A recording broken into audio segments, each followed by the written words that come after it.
Well, hello and welcome to episode 56 of It's Never Sunny in Seattle, a Seattle Mariners podcast. I'm your host today, Evan James, joined by Anders Jorstad and Michael Ahedo. And today we have the special honor of being joined by Beergraphs founder and baseball writer for The Athletic, the one and only internet famous Mr. Eno Sarris. Eno, welcome. It's a pleasure to have you here today. I like the order you put that in. Beergraphs founder. That's right. No one even knows what it is anymore, but I founded that. Rip. Yeah. Thank you for having For those of our listeners who are not totally familiar with our work, and I'm sure most of them are, given that we're all baseball nerds here, tell us a little bit about yourself. Well, actually, Beergraphs was a spin-off from where I was working at the time, Fangraphs, and we were just using the stats there to kind of try and look at beer data and say really important things like the higher the ABV is, the higher the ratings. Oh.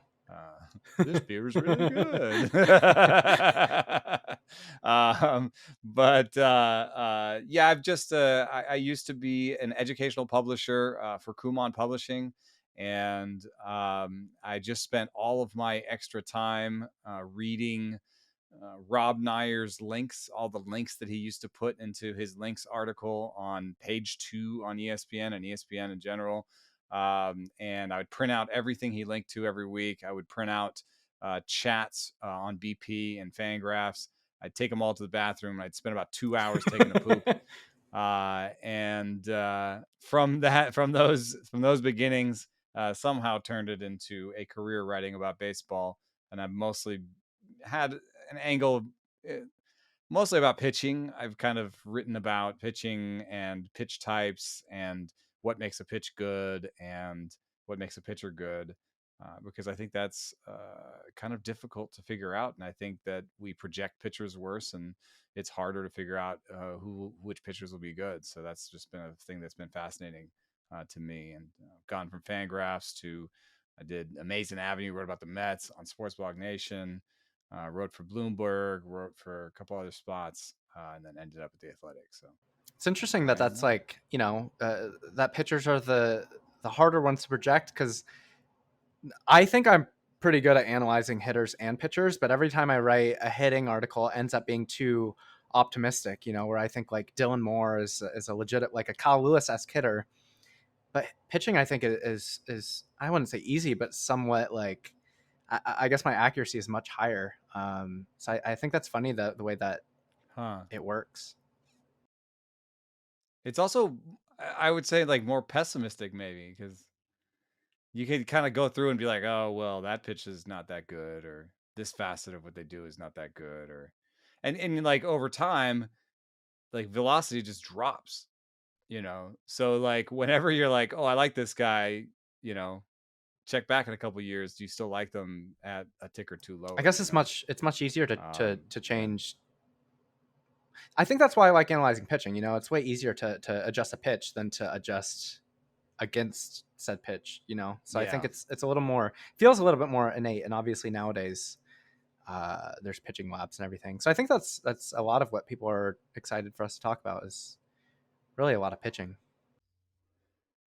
Well, I love that when I see like the movement change on a pitch or something. That's catnip for me. Or even something as simple as a rapid pitch mix change.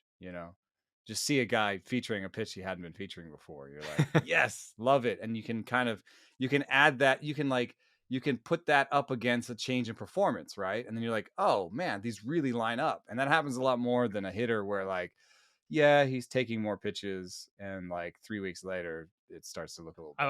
I might be galaxy brain this a little bit too much, but do you think the reason that pitching, at least for you guys, is more predictable to write about is because if someone intends to throw a pitch, they are going to throw a pitch, but not necessarily, if someone intends to hit a ball, they may not be successful.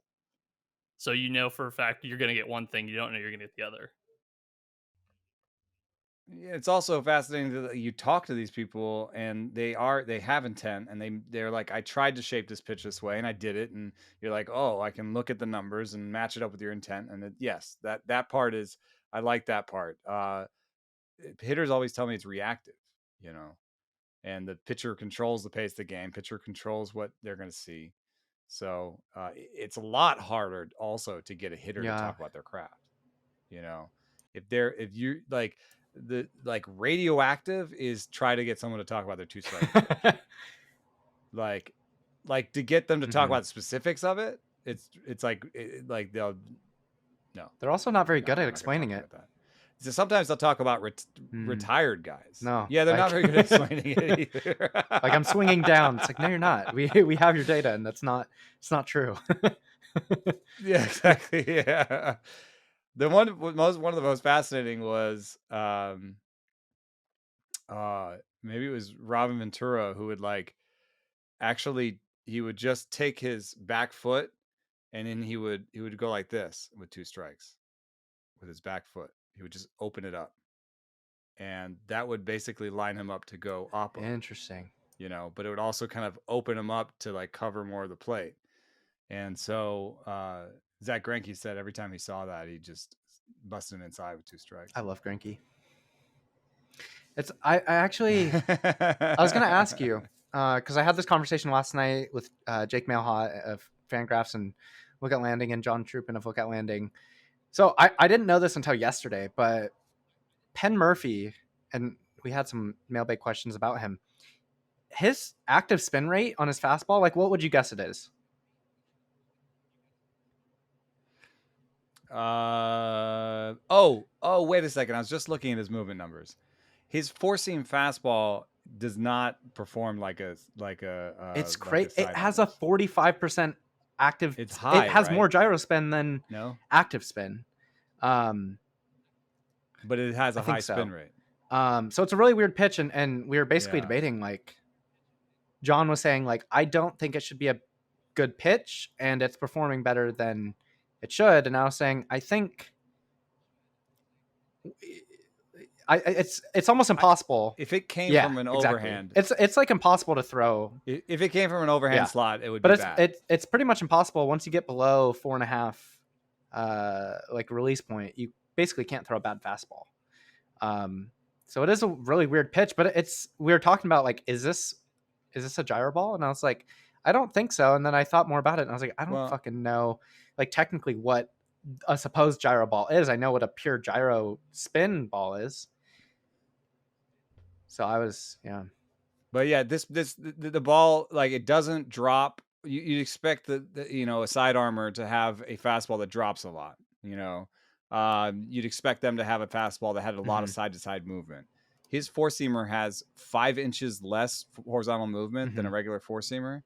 And, sometimes you look at these classifications, you're like, what do you mean? It doesn't even look anything like a 4-seamer.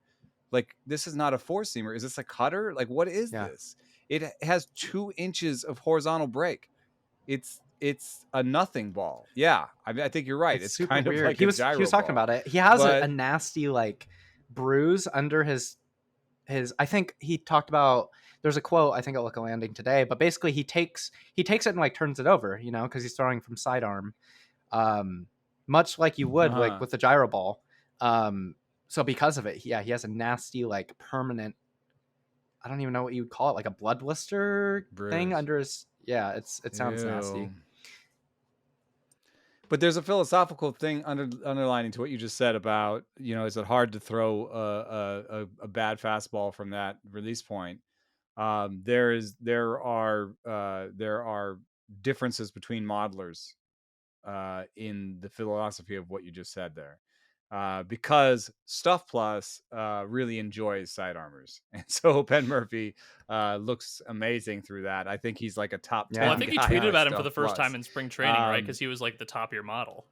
Yeah, and you didn't know who that guy was. Yeah, and I talked to him in Modesto, so I was super happy to see that because I like him as a person. But right now by Stuff Plus. Oh, I've got it sorted for starters, but let me just do it for everybody. Is he at the top still? He's down a little bit. I've Real seen quick, a I just want proprietary to tie model. this in. I want to tie this into Evan. Zach's question, which he's is down a little bit, but he's go ahead, there go ahead. with. Yeah. Well, he's there with like Kenley Jansen and Christian Javier and Shane McClanahan, and so like Shane McClanahan and Penn Murfee, there are modelers who are like, no, your model's wrong. Like this can't be right. Like I understand about release points, but somehow your model is overvaluing release points, and so you need to kind of look at your model and think about it. This. Like literally been told to me. And I'm sympathetic to that, because if you ask me who has better stuff, I would say Shane McClanahan. Pretty easy. I mean, like Murphy's throwing 89, but on the other hand, guys who can even throw 89 from that release point have success. Yeah, you know. So the model is just picking up on that success and saying this is a weird ass like group of movements that hitters are not used to seeing. And yeah, I mean that's what you were saying, that the mailbag question we're sort of talking yeah, the about. question from Zach Gabel was how does Murphy get hitters out? And I think what we're saying in kind of a succinct form is that the combination of the arm angle, the spin, and the release point gives hitters a unique look, despite the fact that, you know, on a miles per hour basis he's a little bit pedestrian in terms of pitch mix, but he's had incredible success, right? Is that a fair way to summarize that? Yeah. And he's not Tyler Rogers. Tyler Rogers uses his slider as a rising fastball, and his fastball as a slider. It was like a sinker slider thing, you know, like as a kind of a reverse slider. I love him. So that's Tyler Rogers is totally different. And then, you know, he's not Michael Givens. He's not Seawald, you know, like he's I don't know who else. Yeah. He's not Efros, you know. And I think just generally, I think it's true to say to be unique in baseball is great. The one thing that I would say is I wonder if that greatness runs out over time. Yeah. Just imagine if you were an Astro and you kept facing Penn Murfee. Would it run out at some point? The local theory here about Tyler Rogers is he's a trick pitcher. The Padres and Dodgers hit him well because they've seen him a million times and nobody else does. It's something I think about even with somebody like Joe Ryan, who's a good pitcher for the Twins, you know, and Yusmeiro Petit, you know, his third time through the order penalty was awful. And people said he was very deceptive. So I wonder if some of these things that we're picking up on are good. Like, you wouldn't make Penn Murfee a starter, would you? No. I mean, I don't know if you saw my I mean, he was trying it down. I don't know if you saw my hater article at Baseball Pro, but essentially I think what makes a lot of these guys good is that, so if you think about Hader, you were writing about his release point changed like yeah, and like the thing that makes Hader special is he throws basically sidearm, and he has the vertically oriented, you know, wrist, which makes, you know, he was throwing from probably a 930 arm slot before, and his actual spin was somewhere, you know, 11. Now he's closer to an average arm slot, like 1030. So the difference between his spin-based spin and his arm slot has converged. So now that it's closer, it's not special anymore. So basically he, like, that's how I conceptualize seam shifted wake too. Like, it is like, you know, added movement all of the time. But I think what we're talking about at the end of the day is spin that is different than the spin based movement, like inferred movement, really. Right. Unexpected. And so I think when you talk about Murphy, that's unexpected movement. You'd expect a guy to throw a crazy little sinker from that angle, right? That would just go like this.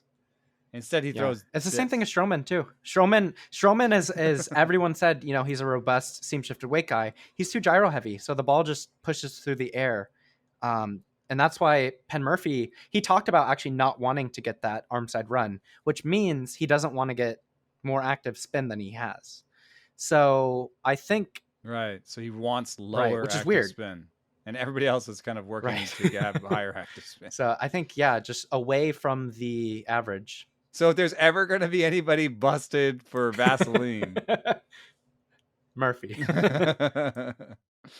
Murphy, that would be hilarious. Well, let's talk about we haven't even done item 1 on the no, but we Murphy's skipped over on it, there yeah. for sure. Murphy's a good question. I want to talk a little bit about. No, I just mean item number 1. Let's talk about Matt Boyd, because I think that obviously you guys are the pitching gurus that we have here, and he's a little bit of a mystery to Seattle Mariners fans because he's been good, but he's bounced around the league obviously, and he was the last time anyone around here saw him was with the Tigers.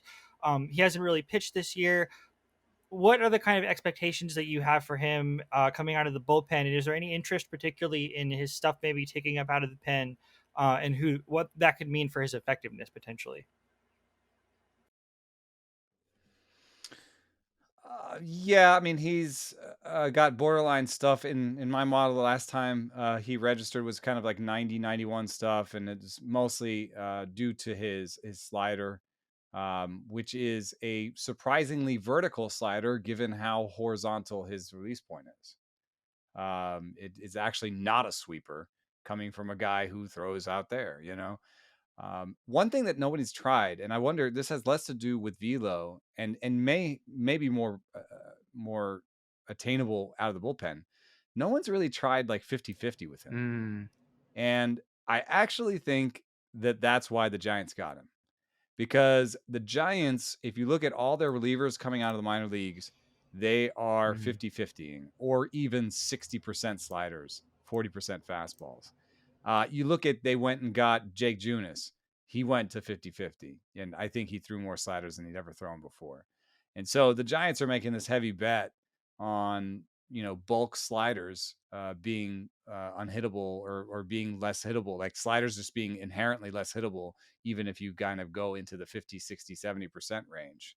Kind of a Matt Whistler bet, And I think that's why they signed Matt Boyd, is to be like, hey, once you're healthy, let's try this. Let's try going 50-50, because the highest he's ever thrown his slider is 35%. That was one of his best years by swing strike rate and strikeout rate. That was 2019. And that's 35%. So, hey, let's go, let's go 40-40-20 and see what happens. And I think that's a little bit easier maybe out of the pen where, people don't. I think my question to that would be, then why did they get rid of him? Especially for such a cheap cost. Yeah. Why did the Giants? He just wasn't under contract for next year. I don't believe he is. If you look at what they did, they just basically were willing to let people go if they weren't under contract for next year. And that's why I think the whole Darren Ruff, JD Davis thing was like, well, we could have JD Davis next year for cheaper than Darren Ruff. So they were kind of, it was a slight look to the future. And I think people just didn't want to pay a lot for Carlos Rodon with the kind of poison pill contract where if he gets hurt, they have to pay him $22 million. And if he doesn't get hurt, they don't get him next year. So I think nobody could agree on with evaluation. So they mostly were sellers, I think Boyd, I think there's a lot of different routes that you can go with him. Cause his changeup is pretty, I didn't put it up against anyone else, but like the past 2 years, 30% CSW with this changeup, which is pretty special, and like a 32% ball percentage. So I think there's something there with the changeup and the slider. Obviously, over the years, like what we've been looking at is velo, because like he's always run a pretty decent CSW with his four seamer, but when it gets hit, it's basically a home run. I kind of wonder. Yeah. So that's why I think if you go 30-30-30, even, just fewer fastballs, dude. Like I'm always yelling at the screen when I watch him pitch. Like, why are you throwing all these fastballs? That's why you have a two homers per nine. I would teach him a one seamer. I think it might tunnel better with the slider, and I think if you throw a sinker, it might take away from the changeup. I think you kind of get the best of both worlds. So I wonder if they do anything with that, because Kirby and Ray, they've taught both of them a sinker, or brought back a sinker and taught a two seamer. So that's another route I might consider with him. But I mean, fiddling around with the four seamer in terms of usage or movement, I think is probably the ticket. And a little velo. I think that's That's what you want. What's the typical movement on a one-seamer? I've run into it with Musgrove, but I don't think it's its primary fastball. It's there was another guy, Sean Anderson, that throws one, but it didn't. Yeah, I think well. it's generally what like kind of sinker movement without the fade. So yeah, Without the fade. So opposite of a two-seamer, which is generally sort of arm side. So almost like a cutter-esque if it's an arm side, moving cutter.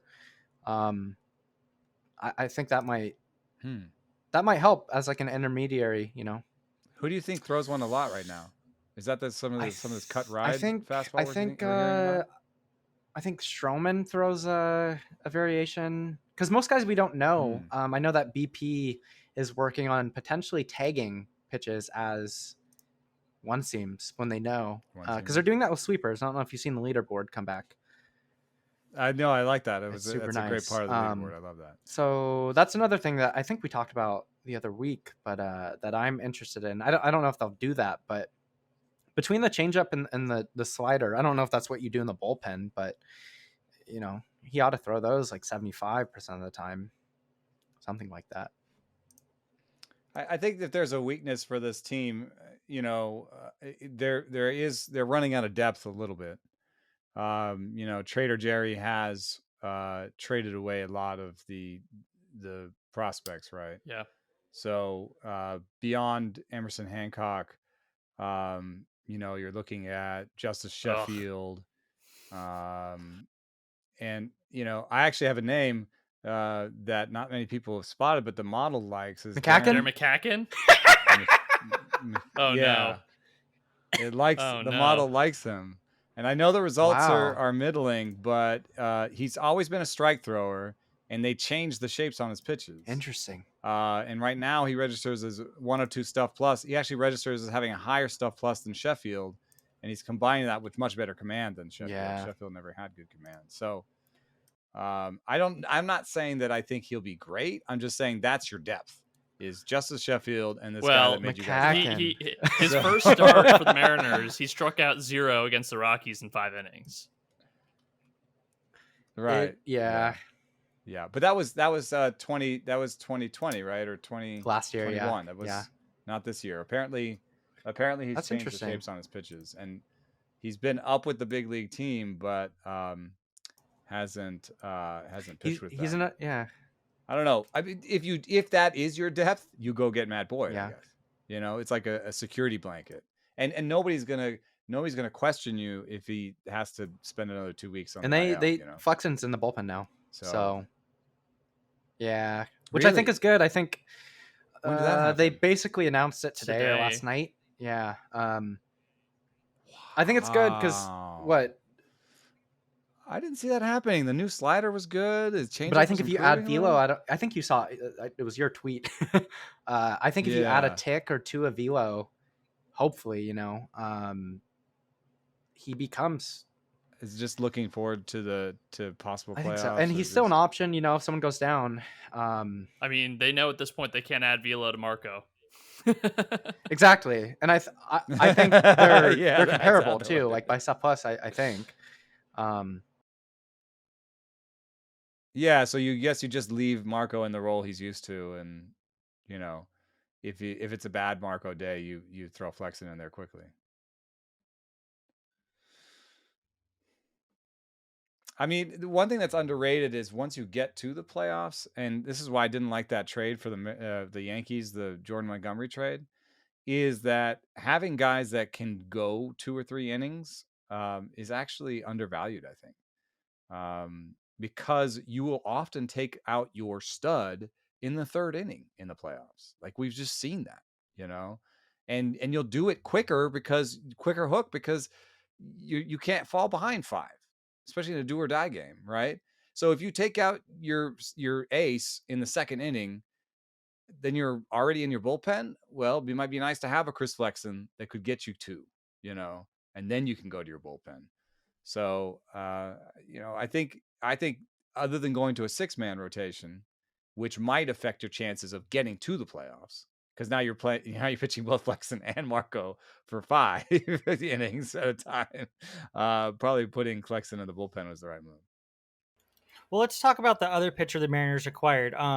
Obviously Castillo put on quite a show the other day. When you pitch 8 innings and give up 3 hits to this Yankees offense, you leave a really good impression. I think a lot of us fell in love with him that game. I know I certainly did. Just watching him decimate that lineup was something beautiful that I feel like we haven't seen a pitching performance from a starter that dominant in a while. Because no offense to Logan or to, Kirby's obviously still a rookie and figuring it out, but Castillo is very refined and polished already in terms of what you can expect from his results in a way that I think Logan is still finding. So it's nice to have an actual ace.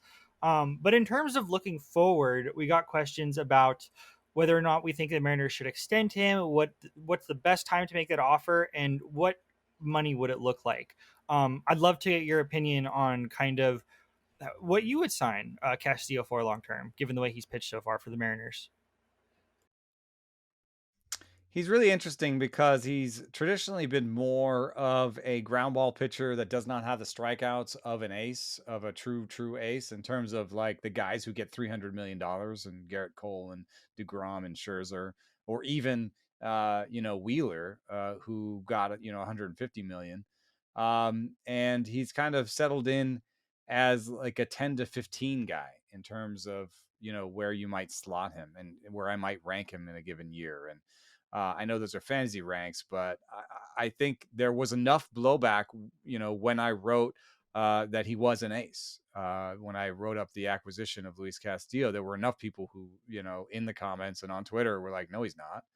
That I think he's actually kind of an interesting guy to sign, because if there is enough people out there that think he's not an ace, maybe you don't sign him for 300 or 200 million. I think if you could give him Wheeler's contract now, you'd be super happy. So I think he's going to cost more than your Rays and Gossmans, because he's done it longer than those guys had. He's been more sort of successful year in and year out. He's been more steady. But I think there's still a tiny bit of upside in his pitch mix, because you see that his 4-seamer has kind of improved over time. His slider has improved over time. He's a natural kind of change-up sinker guy that over time, that's why it's taken so long. He's been traded so many times. He was a sinker change-up guy. Nobody liked him, And the reason he was traded is nobody thought he would be this guy that he is today. And I think there's still another kind of maybe getting used to that 4-seam and slider, maybe bringing in the sinker, in ways that he hasn't yet, playing the 4-seam and the 2-seam off each other. I had a hitting coach tell me that's one of the few hacks that's still out there, is a pitcher who has a really good 4-seam and 2-seamer, playing them off each other, because hitters normally try to keyhole the fastball. And if they try to keyhole one fastball, one movement, and you can kind of play with that and have a different movement come off that, then you really legitimately have 4 pitches. So I think there's a little bit of upside left in Castillo, and in terms of strikeouts and optimizing his mix. But he's not coming with the Garrett Cole package. He's not coming with the Jake DeGrom package. And so I don't know what he would take. Maybe he's a rare sort of 200 million type guy. But if it was like 125 to 150 million, take my money. It's interesting too, because like in the Felix Hernandez days, like I think he would have been viewed pretty similarly. And the only question mark, but now people want those strikeouts, exactly. Want those swings and misses. They don't like that that K9 or that, the K percentage is not always over 30. It's more in that sort of 25 range. But he's run a sub 350 Exwo Bacon every year. So except like 2016 or something like that. But so he's a proven, context presser. And he's had great success I think he's a contact presser. He's had great success in a hitter's park, and a really, really tough The question park. I have is so, he should what really happened to his changeup?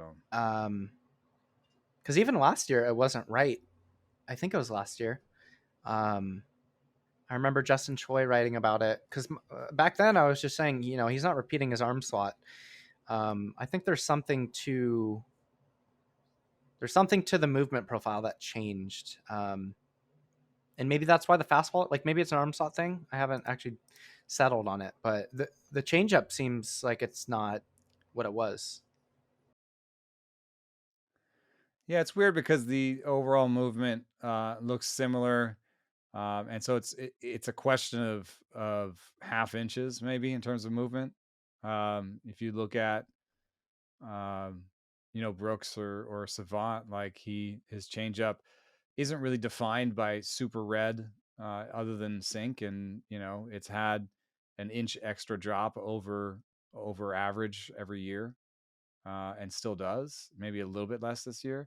But if I had any intuition about it, would be that he's getting better at his slider. So you just talk to pitchers and they're like this side or this side, and if he's going to get better on one side, maybe he's getting worse on the other side. So that's the risk, I think, is you wake up one year and he pushed his slider to above average, and now his changeup is only above average. And that's not quite what you want. So just, you want him to keep his strengths while adding to it. I see enough of that happening that I'm happy with it. But that the risk is that it's not like Cole where it's like it's all like he's going to be about his breaking balls, right? And he'll throw his changeup sometimes, and maybe he can throw his changeup more in the future or whatever. But he's going to be a breaking ball, high four seam guy. Castillo's kind of a guy who's kind of going from one identity and trying to add a little bit more of another identity. Yeah, and generally the gyro, I think, pitch in general, it's pretty limited. But I think what we're seeing a lot of now is what I've been calling like a synthetic sweeper, whereas like the Heaney's, the Castillos, the like Braxton Garrett's, when you throw out that arm slot, the gyro, whatever pitch it is, you're kind of doing a crossfire thing. So you're creating like a synthetically creating that sweeper shape because of, you're releasing closer to first base or third base. So I think more than ever, he must have dropped his arm slot. It's interesting because he registers as having, he's registering as having, very much less horizontal movement than average. But the shape that he's creating is more. You're thinking that you can look at it through horizontal approach angle, which I'm actually trying to pull up now. I bet he's in top 15 of right-handed pitchers in terms of horizontal approach angle, and that's what Heaney did. Interesting. Yeah, because of the arm slot. That's what Heaney did. And now he has a really good slider. That's much better than the curveball shape of old, which was kind of similar, but it's better now. I'm super slow. Yeah, because people talked about him adding a sweeper, and I'm like, he has bad horizontal movement. People just kind of took it and ran with it. So it has something to do with his arm slot. Because I know that he tried to add one in spring. It didn't really take. So that's where he's at now. Let's see. Yeah, starting pitchers. Where's Castillo? Maybe not top 15. He's like Joe Musgrove slider in terms of horizontal shape. That's really weird because Musgrove's way over the top. Well, Musgrove has 13 inches of movement, and Castillo's 1 inch. And they have similar horizontal attack angle? Gossman's the same. Blowing my mind. Think about what's his name? Scherzer. He throws like a cutter, but he creates that. Actually, I think Scherzer's this. Yeah, Scherzer has the most horizontal approach angle, but 3 inches of sweep. So he actually, his pitches enter the zone more horizontally than all of the sweeper guys, all of the sweeper starters, more so than. So it's a sweeper. More than Matt Brash. Synthetic sweeper. That's crazy.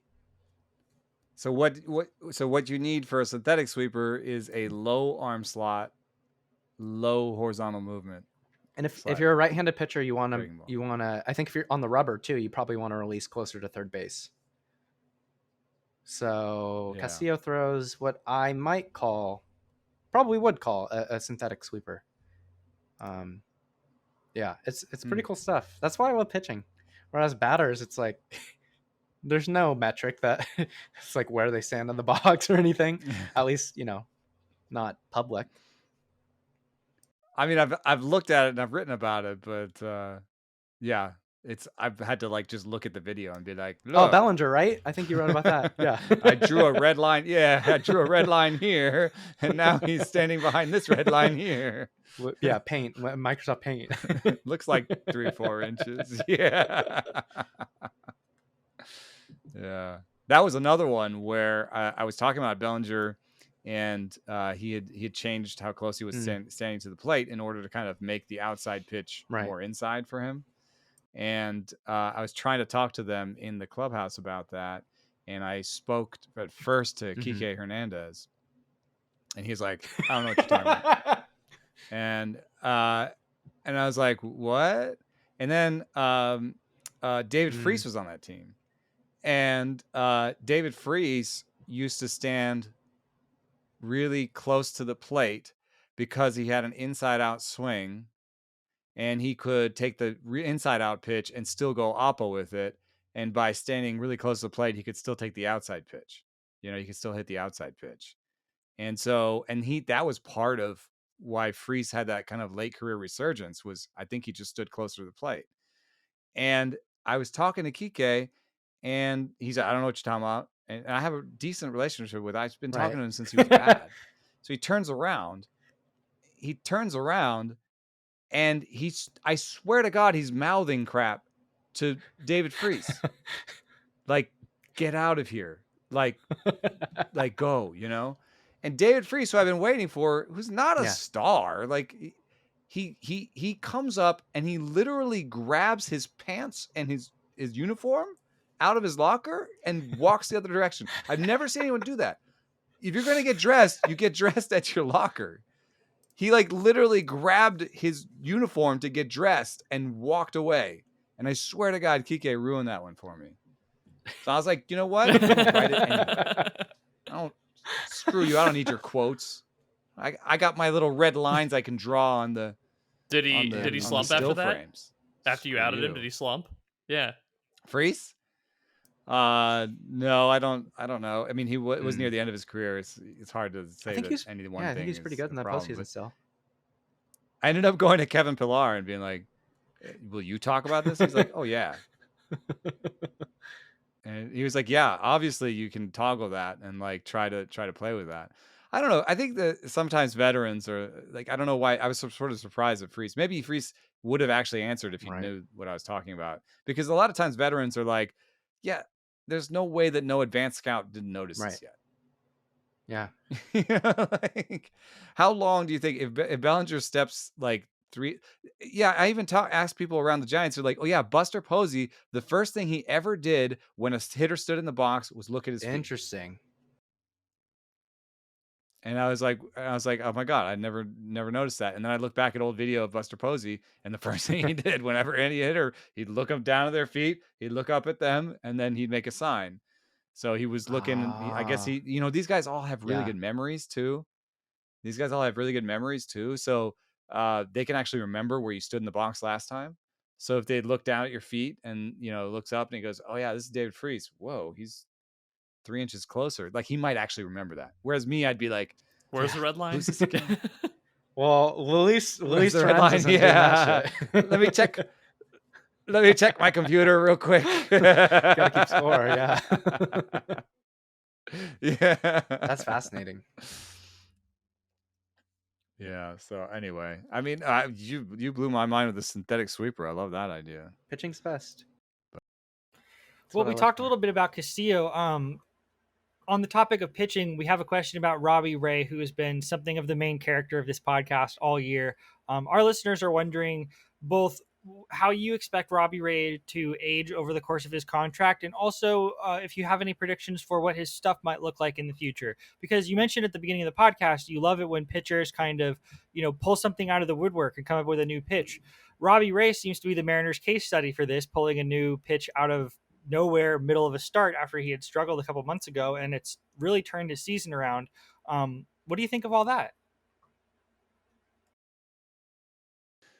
Yeah, I did not see that coming. I don't A think he saw it sinker coming either, from for the record, or Ray. he wouldn't have gotten shelled that way. I'm looking right now at my numbers. It's he doesn't pop in my model. None of his pitches are above average by stuff.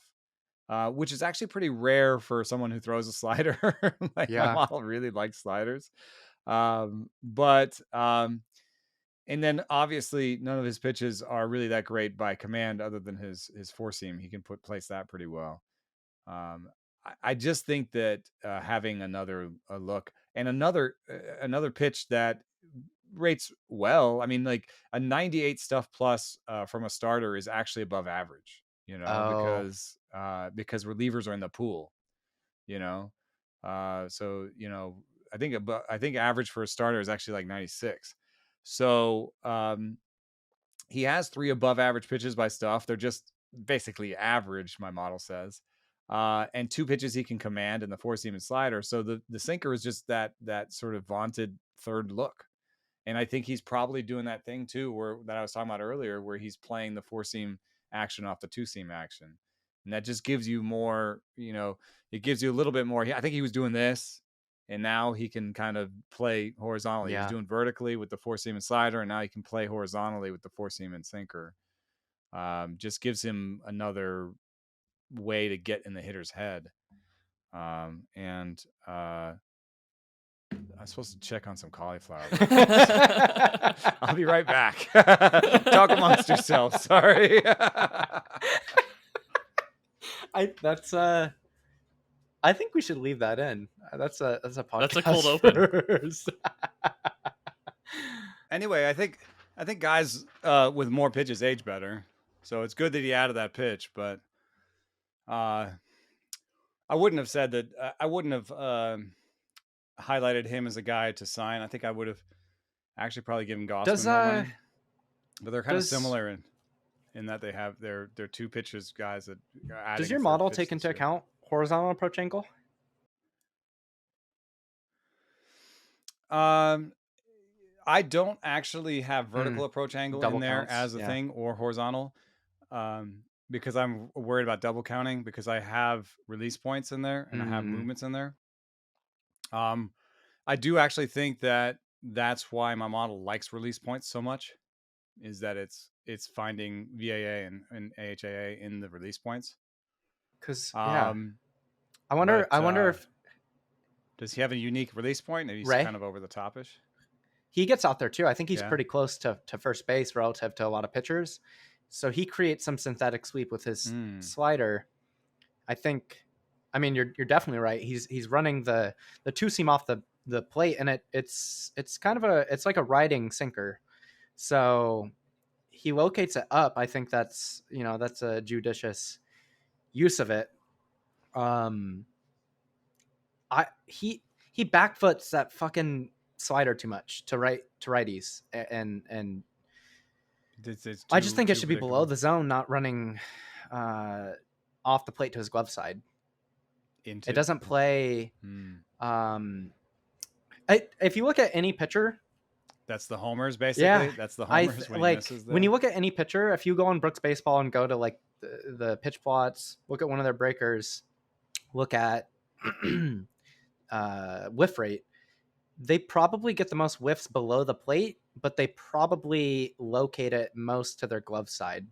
So I think every pitcher, maybe there's some tunneling stuff that it helps their fastball play up, but I think every pitcher in terms of whiffs could see an uptick just based on them.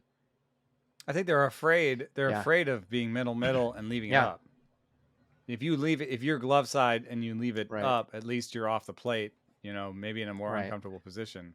So it's sometimes I think, we focus on what happens in the ideal situation, but you also have to think about what happens. Well, he's a really he's a twister. He's got the like Felix leg twist, where I think when you think about it, like kinesthetically, it does make sense that he's really getting into his slider and pulling it over to his glove side. So I think it makes sense. But in terms of optimal like whiffs and CSW, he wants to get it below the plate more. I think really he should have it in the zone more.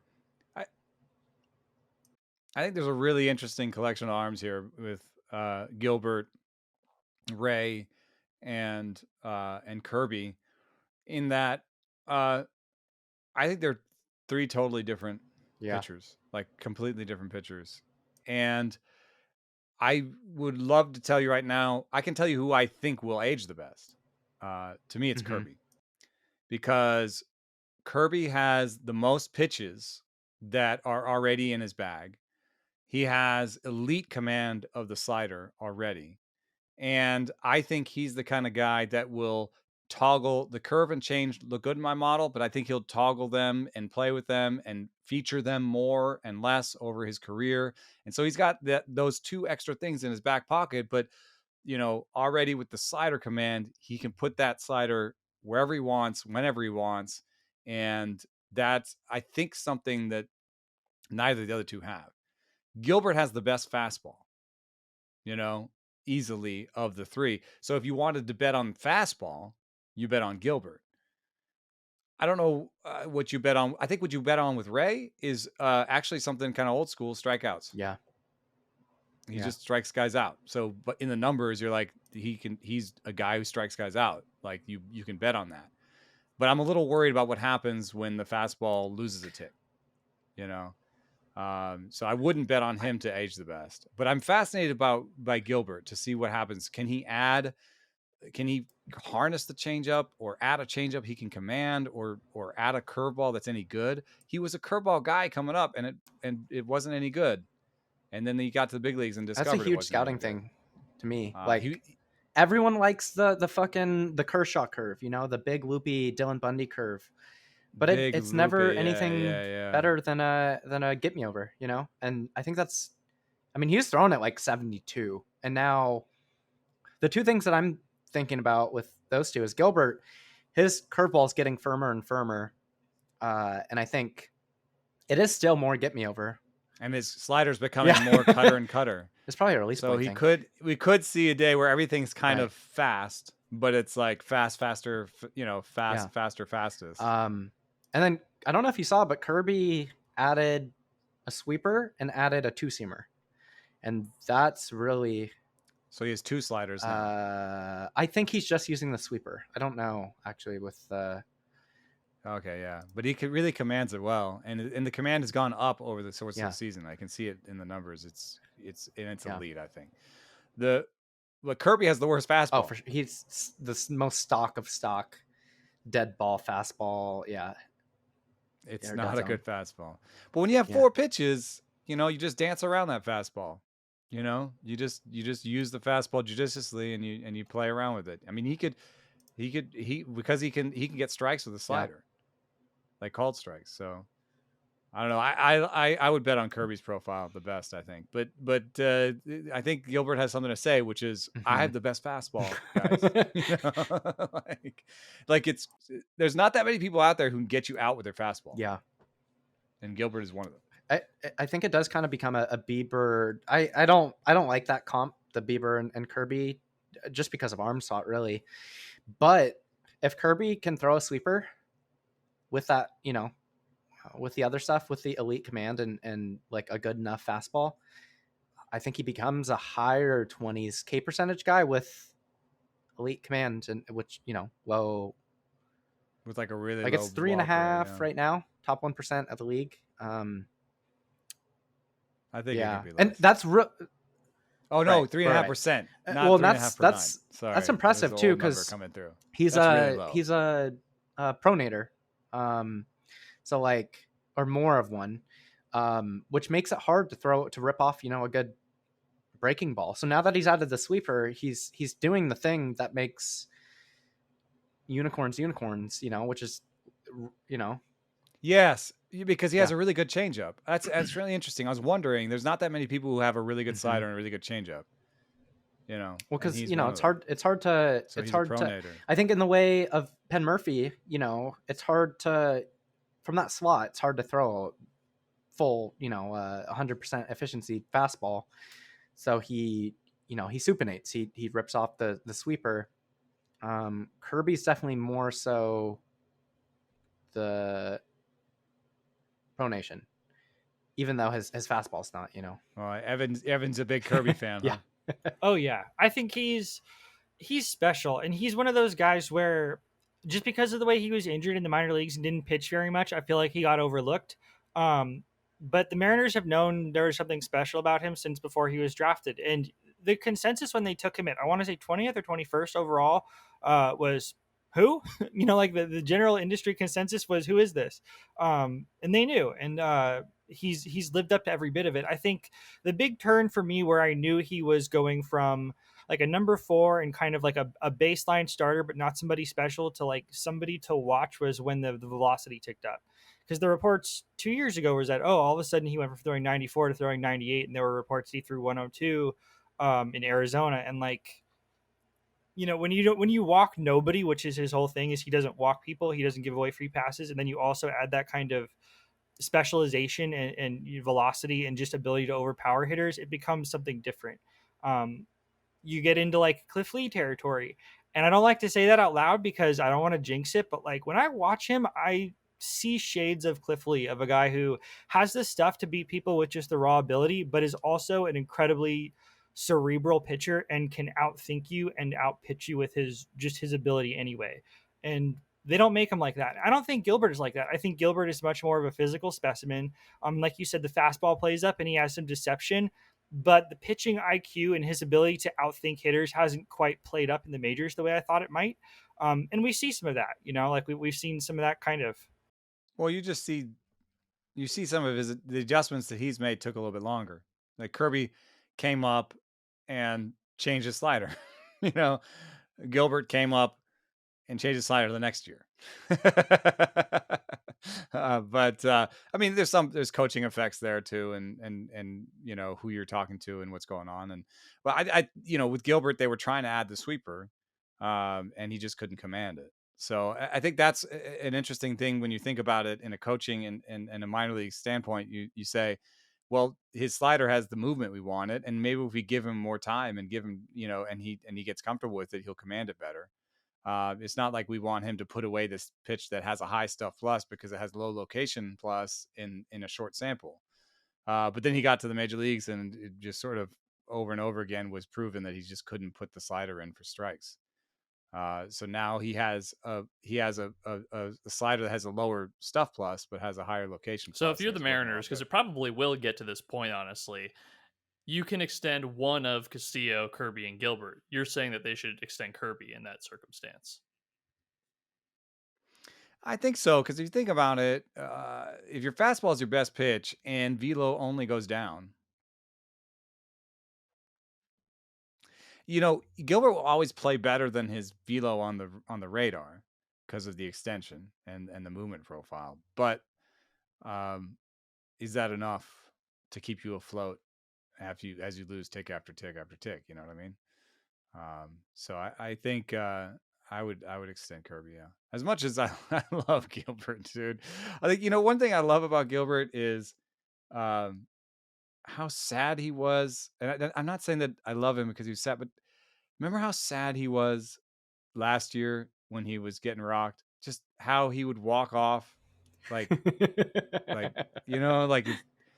he's so sad. And there were times when I wanted to go out and hug it, like I wanted to.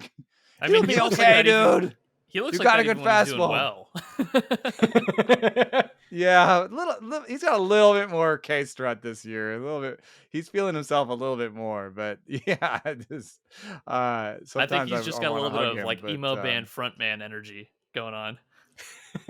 Yeah, totally. One thing I wanted to mention with Kirby too. 100%. Go ahead. With the yeah. What I was talking about, with being able to pronate and supinate, like I think that's why he hasn't found a breaker. And I don't know. I think it's way easier to find the low slot guys that have the Paul Sewald action, where because you throw a gyro fastball, if you have it in the I guess correct seam orientation and spin efficiency, that fastball. The sweeper's not hard, and the fastball rides. That's what I've actually heard, that the key to acquiring players to add sweepers to is low speed efficiency fastballs. And that's because of the arm slot. And that's what the Dodgers are doing, basically. So guys like Gilbert, it's hard to teach them. I think because if you're thrown over the top like him, like his spin based fastball tilt is 1245. You know, that's pretty over the top. Imagine throwing from that arm slot. You know. Yeah, I guess you normally teach that guy a cutter and maybe a splitter. You know, something that, you know, some of the movement comes like watch some Frankie Montas tape, because Montas added a seam shifted wake sinker that gave him something with that side movement. You know, can I command? And can I get you to do the breaking news sound that you do for rates? Breaking news! The Mariners have taken Julio and Casali off the IL. They've DFA'd Torrens, and they sent Kelenic back down. Yes. Wow! Really? They did do it. They DFA'd Torrens. Ice cold for Torrens, who was the hero yesterday. Sad. Yesterday. Oh my gosh. Oh god. Yikes. Wow. I guess he's too young for the Phantom IL, huh? It's only 3 weeks. I really figured they would have stuck him on there, but I guess they've seen enough. In all fairness, it was a single, but it was like a ground single through the middle, so it doesn't make us feel better about his actual hitting ability. But I wonder how hard the Mariners tried to put Kelenic in that Castillo. That's a good trade. question. I wonder. Well, I think they tried really hard in a I would Soto trade. Pretty hard. Yeah. Do you think they would have rather put in Kelenic than Marte? Yeah. Yeah. Yes. 100%. I mean, I don't know if I'm too. You guys have read the VP piece, the trade analysis, right? the one about how he didn't close his hole. Oh no, how he didn't close his hole in the minor leagues. I think it's Seidler, maybe.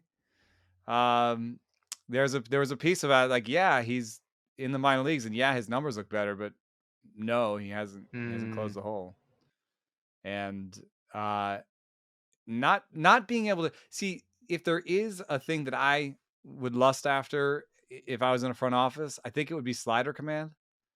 That's how I would have ended up with Kirby. Maybe not the whole 4 pitches or whatever, like, you know, overall command. It would have been specifically slider command. And if I could lust after anything else, it'd be somebody who can hit the fastball and the slider, you know, somebody who can actually hit breaking balls on the hitting side. And so that piece left me really cold on Kelenic. And I don't know, hitting wise, what the adjustment is. There are some guys like a Tim Anderson, I think, sits slider sometimes. And he used to have a problem with sliders, and he's a really aggressive hitter. But I think if you sit slider sometimes, you're going to get it right sometimes. And if you sit slider, I think you can hit it. So I don't know if I would tell Kelenic that. And I don't know what the ramifications of that are, but maybe he should just sit slider for a week or two and see if he can actually hit them when he's sitting them, because that's the big setup for him. We were actually having this conversation this morning. It was early for me. But, you know, we're talking about basically, you know, like Kelenic's really young, and I think people are pretty down on him, especially after watching him hit once again and him really failing. And the way that I view it is, I definitely think that the scouts missed out on some breaking pitch ID thing or the ability to hit it, whatever. But like, I pulled up a list of, you know, 23 and unders that struggled initially too. There's a decent lit, like one that I think of recently is Dansby Swanson. Carlos Gomez is someone that, like, you know, as high K rates, just low WRC plus, really. Well, I think Gomez was toolsier than Kelenic. Kind of. I mean, although, you know, Kelenic I think Kelenic, the way out of this might be a lower, you know, more of a, instead of a 60 hit tool, like a 40 or 45 hit tool with power, because he has raw power. Just destroy everything you can, and really like lighting up fastballs. Those are the two ways: either sit slider and figure out how to hit sliders, or just always sit fastball and They have just to throw sell you out and do a swing. I all think the time. The Mariners are stuck with Kelenic at this point. I don't think they can trade him for anything short of him being a headliner for like a key player, and they're not going to get that value right now. I think he's theirs to fix, which is he's an off-season project if I've ever yeah. seen one. But I would look at changing his. Well, the whole logo concern with him setup or is something. the mentality side of it, right? Because he knows that he should make adjustments. Like he's often the one catalyzing these adjustments. But the problem is that like he wants to make an adjustment after he strikes out twice in a game. He's like, okay, I got to go back in the cage and fix the way I'm swinging. He said he's limiting it, you know. Terry Pendleton had a different stance every week, but his setup looks bad to me. It reminds me of like it's just noisy. It doesn't like synced up the lower and upper half. And I think I've heard a lot of people say it's not a mechanics thing. You know, it's just a the Mariners have basically said that. I mean, the Mariners have basically said like his like everything is fine. Like his swing is fine. His stats are, you know, they could be worse. And the problem is just like it's not really a rosy description. I don't believe them. They think it's more of the mentality side of things. And if that's the case, like I don't know what changes that other than like him like getting the call map and spending 30 minutes a day meditating. I think it's both. Guys don't pop up the ball and like if you look at launch angle tightness over, you know, since he's debuted, I think he has one of the lowest ones, which means, you know, he does not really barrel up the ball. I think he's got I think he's got a bat path thing. Oh, actually, you're saying he has a tight, but he doesn't barrel it. That actually would give me a confidence. No, it's loose, right? If he's got a, Oh, it's and he pops up. He pops up a wide ball. His swing is just he has trouble getting to like 93, 95, 94 sometimes. That says. I think that's a bad hit tool, man. He's completely fallen apart too when you look at his stats from a couple of years ago. I was comparing his I want to say it was 2018 AA numbers, AAA numbers to this year. He is a worse player today than he was 3 years ago, like definitively. Well, and that's where the mental side of it comes in. I wonder if he could look at old tape or something. Yeah. I just think he has 20 grade pitch recognition. And when you watch him taking it bat and take fastballs down the middle and then whiff at curveballs out of the zone, it doesn't matter what he does with his mechanics. He's going to fail doing that. You know what I mean? Like we've seen it collapse. Yeah, I was actually wondering, you know, like you've heard the story that Edgar Martinez did the eye training for stereoscopic vision or whatever with you take a string and like you take your eyes in and out of focus on it. And he did like very cutting edge eye training exercises to boost him. I think Jarred needs to go outside the box because if he can't tell pitches apart, he's going to have a bad time as a major leaguer. And, you know, Mikey brought up Dansby Swanson, and I looked up those two examples. Those are good examples of guys who struggled around similar ages. What's different is that they both figured it out by the time they had as many plate appearances as Jarred has now. Jarred is going to have 1,000 PAs in the major leagues by the end of this season, and not good. I'm looking at his VBA data. He has one of the flattest vertical bat angles and this year and last year. Like that to me, that says bat path. That would speak that mechanics. And there's a correlation, you know, between VBA and launch angle tightness. Yeah. And power. Yeah. Oh, well, I mean, Joey Votto doesn't pop up the ball because he has such a steep VBA, because he has such, you know, good launch angle tightness. Yeah. It's the opposite for Kelenic. So that's the thing to me. His swing path score is like 41, which is, I think that's a percentile. So that says it's fine, but I think it's a swing path thing, which I think you get to mechanically. We're also curious about Evan White. Your thoughts on him? I know it's been a while, but who played back-to-back games for the first time all season the last 2 days. That was the first time I'd seen his name in print in a while, so I don't have anything to add other than I thought that the extension was a decent idea, and that his minor league stats suggested that he was going to be a guy with a decent strikeout rate, a decent walk rate. I think what they wanted was power, for White to be Ty France. Yeah. and none of that's been true. I mean, literally, bad walk rate, bad strikeout rate, bad power. Yeah. No, He's still, I mean, great. even in spite of him hitting a I home think run he's- yesterday in Tacoma, he still has like at least when I looked, he had a negative WRC plus still. I mean, in like 10 at bats, but still. Yeah. Yeah. I think he's played I think he's played 8 games total, and he's played But like there's- hit 2 at bats most of those. They take him out early, so yeah. But there's gonna be an option problem. With Yeah, him if he's soon, still right? if he's healthy, yeah. Because next year you can option him, and that might be the last year you can option him. So he's got to figure it out next year.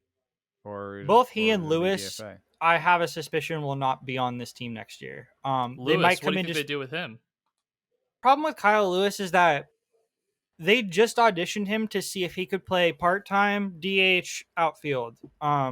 No. The short answer seems to be no, right? I just think he's rusty. I think he'll get back into the swing of things. But don't you think if he was, how should I put this? Scott's comments yesterday make me pretty concerned that they don't ever want to try him in the field again. Because when Jerry brought him up the second time, he was like, "Hey, he's going to play in the outfield again. We're going to give him some DH days, but he's going to play in left field, going to play in right field sparsely." Scott's comments yesterday were, "He's a DH. He's just going to play DH for us." That makes it sound I felt to that me way like, for like a year. yes, and that you would be correct. But if he's officially just a DH.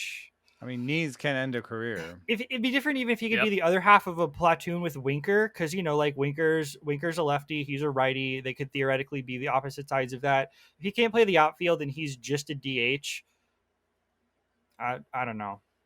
Who hasn't yet sort of proven? I mean, I do think a 113 WRC plus over basically one combined season over 4 years. Like, if you think that you can get 500 plate appearances in 1 year of a 113 WRC plus out of your guy, even at DH, he'll get a deal, from somebody to come into camp or to play. But it also makes it hard to put him for sure on your contending team's roster, right? Yeah. It's like their problem DH, this year is that they have just like 8 DHs. Oh my god, yeah, it's the worst. And then they added 2 at the deadline too. They got Santana and Jake Lamb. Yeah, I mean, they're not the only team that has that problem. I mean, the Phillies have a few DHs out in their field. Yeah. But it'll mean something next year. Maybe Santana, Yep. I think the contract's up, right? I think he's gone. So, maybe Kyle Lewis is their DH Teach him to to start play. next season. Teach him and first that's his base. last chance. Oh god. Yeah. It's incredibly hard. Can we teach him second? We need a second baseman is what we need. Because Frazier's gone too, right? That's all right. France can. Nope. Yeah. No, maybe not. Although second base is where you find guys. So I have a feeling they're going to look at Bogarts for second base. Whoa. Well, have you seen? Do you think they've got a big? Have money you seen signing in them? JP's like defensive statistics lately? He's like, the Mariners are second worst in baseball, and shortstop outs above average. I was gonna ask him about that, but then I was like, how do I ask him about this in a nice way? I was like, I was gonna butter him up and be like, your offensive statistics are the best they've ever been. I mean, it's really nice incremental improvement across the board. Like I think, are you just like, are you just settling in? I thought I would give him a couple softball questions on offense and be like, the weirdest thing though, and it's probably just wrong. I do this often with players, like, oh, it's probably just wrong. It's just, it's just a mistake. They, defensive numbers aren't really that good, but they say you're the worst defensive shortstop in the league. Which is crazy because I don't know. He won a what do you Gold think that's Glove, about? and they Crazy. have Perry Hill as their infield coach. I know. What do you guys think of watching him? It looks fine. I mean, I wonder if the range is a little bit down, and if you take out some of the weird errors he had very early in the season, I wonder how that skews it in terms, because he had 3 errors in the first week basically that didn't count. 2 of them were from rain / like wind blowing the ball around, and then another one was somebody else's fault. But other than that, he doesn't obviously look like worse than last year to me. What do you guys think? And it would be a really crazy 1 year decline. I mean, he was like If you look top at his five-ish last OAA, year, and now he's at been the bottom. declining since 2020. Yeah, That's what I'm talking about. OA. I mean, but it's I been a think steadier about it decline. like, I mean, I think it's been 6 to 0 to -6. Actually, yeah, it has, because he has a 0 OAA in the past 3 years. The way that I think about it is OAA is really good at looking at objective, data. I think they might be positioning him wrong, because he's really not good when he's shaded towards second. He's very good when he's shaded towards shortstop. So there might be something there. Isn't that what they say? Is if your UZR is higher and your OAA is lower, that means your positioning Good is positioning. If the UZR is high, because UZR does not include positioning. If the UZR is high, because that's based on like zones. Yeah, the UZR is high and the OAA is lower. Good positioning. Yeah.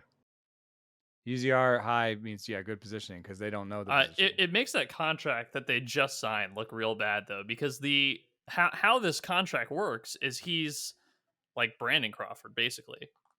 Not to be too on the nose, but like a really good defender and like 90 WRC plus. Okay, offense. I think it's a little bit unlikely that at 27 years old he just lost all his defense. If the Mariners are listening, though, shift him towards third. They can definitely take some of the load off of him by having a better second baseman too, because they've had Toro and Frazier is, I would describe him as very slightly above average defensively at second base, and Toro is probably below average. And who knows? I also was listening to the radio the other day. They said the Mariners have gotten like the highest outs efficiency, I want to say, on their defense in both the infield and the outfield, which speaks to good positioning and like quality play. That's like a lack of errors in making plays you're supposed to make, essentially. But that correlates with JP. Maybe he's not making incredible plays, but the defensive alignment is just getting the outs it's supposed to get anyway. You know what I mean? Because they don't, again, just watching the team, the infield defense and JP does not scream liability the way that some of the other things do. Certainly not the way like Jesse Winker's range / arm does. Remember when Jesse Winker was going to DH and get first base at bats? God, that was really nice. It was cool. He's another VBA decliner. Past 2 years are the lowest of his career. So I think mechanically there might be something there where, the Mariners have said, and he said, that's not the case, but I think it might be. I feel like there are two things that we should finish off with. One, it's pretty easy. It's, do you think the Mariners are set up for a run to the playoffs? And once they're in a 3-game series in the wild card, do you think that they can beat someone? And the second, I think, is, I know that you've had, you go to Modesto since you're in the general area, I believe. And if you have any newer insights, because I know the last time I remember you going was when Gilbert was down there and you got an inside look. Is there anything that impresses you about, the Mariners system? I would say that the system right now is bare. They have used it up. Everyone's up or traded, and so it's now or never in a way. This is the group. This is the core. One thing that I have seen in my research, though, is that a core can be as small as 3 above average players. We actually talked about this on the podcast, because I remember you saying that, and we tried to figure out who our guys would be. I mean, Julio's a one-man core, but I think that's good. Raleigh actually looks pretty good. I think he's legit. I don't know if you count him, but he could. Do pitchers count in your thing there? Okay. Mine was position players. So you do need Crawford to either be above average, or to re-sign Haniger. They do seem a little fringy even through that. Or they need a Kelenic, Lewis, However, breakout. Yes, but their pitching side is probably better than most. So if you did think that Raleigh, Rodriguez, and Crawford was the core, or France if that France, Crawford, Rodriguez, and Rodriguez and Urali. So that's your 4. If it's a weaker 4 compared to like the Cubs 4 or the Astros 4 or whatever, I think that you could say their pitching core is possibly better than a lot of those. And so overall, I wouldn't say that this is a team that I've always liked this team, and I thought they were building towards this moment. And I think Julio Rodriguez is a star. So I do think it will require some money. I think they're going to have to spend some money. And I like the idea of the Xander Bogaerts or that they might have a big expenditure in them next year because they're going to lose Haniger and they need a big bat. So if it's either re-signing Haniger or signing a big bat on the free agent market, I think that's going to be pretty important to them. Sorry to hijack the question here, but is it good enough to win the division in the near future?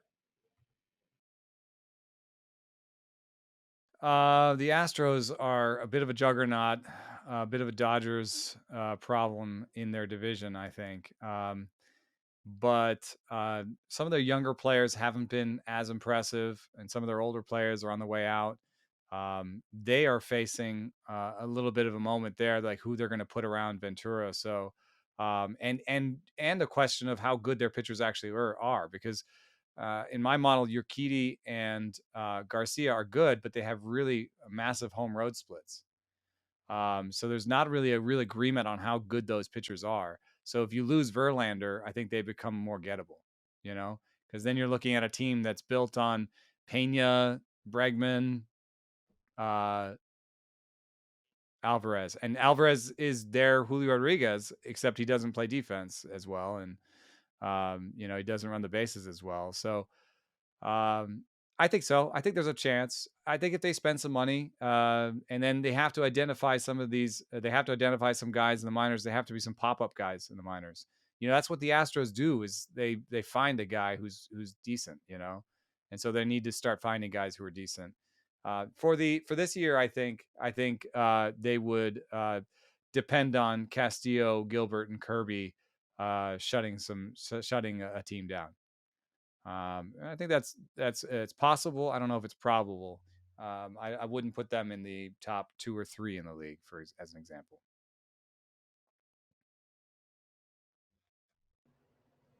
I'm sorry if that's too you're good. I was wondering, did I miss the part where Eno said the Mariners were going to win the World Series this year? Yeah. No, I think that's definitely in line. With like they're not a full. That's exactly what I said. Yeah. I know a couple of Mikey's favorite pop-up guys in the pitching side are like Taylor Dollard or Bryce Miller. I don't know if you have any insight on those guys. I was going to ask about them. Yeah. I don't think I have. I have some PCL numbers. Those guys are two guys I think are going to pop up. That's what worries me. Like you should be able to develop Evan White's and Jarred Kelenics and Kyle Lewis's. I mean, they have. Those guys made it to the show. Sort of. Well, they have, remember, Cal, Kirby, Logan Gilbert, Julio, they do have success stories. If you look at this team in the successes versus the failures in terms of players they brought up over the last 2 years, I think that they are hitting about 50%, which is kind of what you would expect.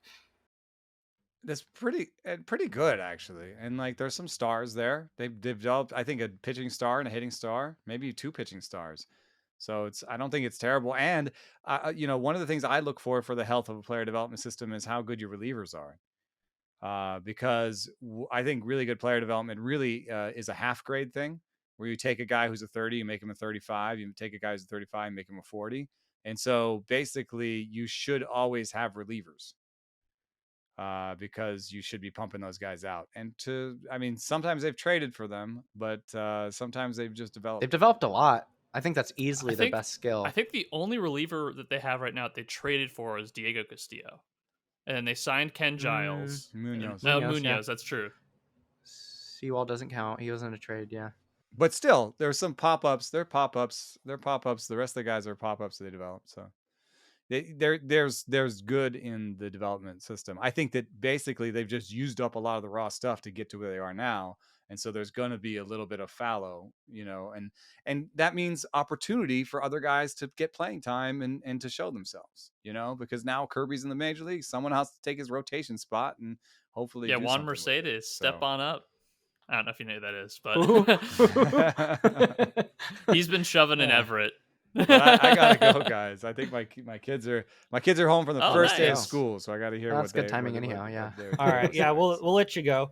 All right. Well, that's it for today. I'm Evan. You can find me on Twitter at Evan James Audio. You can find Eno on Twitter at Eno Sarris.